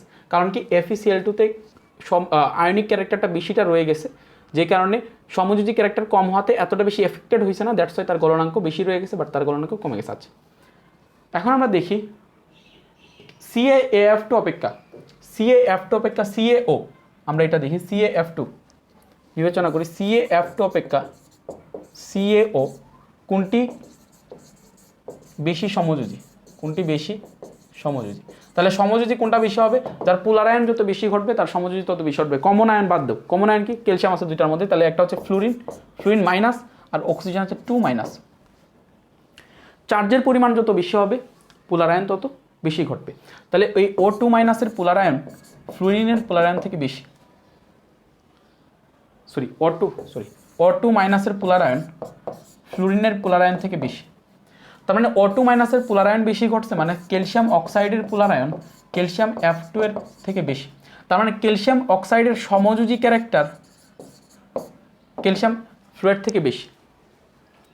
আচ্ছা, কারণ ক্যালসিয়াম অক্সাইডের সমযোজী ক্যারেক্টার বেশি মানে তার আয়নিক ক্যারেক্টার কম। আয়নিক আর সমযোজী উল্টা না, তাহলে আয়নিক ক্রম যদি সাজায় আয়নিক অর্ডার আসে CaF2 বেশি আয়নিক আর CaO কম আয়নিক। তার মানে CaF2 এর গলনাঙ্ক বেশি, CaO এর গলনাঙ্ক কম। CaF2 এর দ্রবণীয়তা বেশি, CaO এর দ্রবণীয়তা কম। CaF2 এর স্ফুটনাঙ্ক বেশি, CaO এর স্ফুটনাঙ্ক কম। আচ্ছা, এখন আমরা আরেকটা আসি, সমযোজী কিছু ক্যারেক্টার আছে সেগুলো নিয়ে আমরা আলোচনা করি। সমযোজী ক্যারেক্টারের মধ্যে পিওর সমযোজী ক্যারেক্টার, যেমন আমরা পিওর আয়নিক ক্যারেক্টার পড়ছি না, গলনাঙ্ক স্ফুটনাঙ্ক, এরকম পিওর সমযোজী কিছু ক্যারেক্টার আছে। পিওর সমযোজী ক্যারেক্টার কি, যে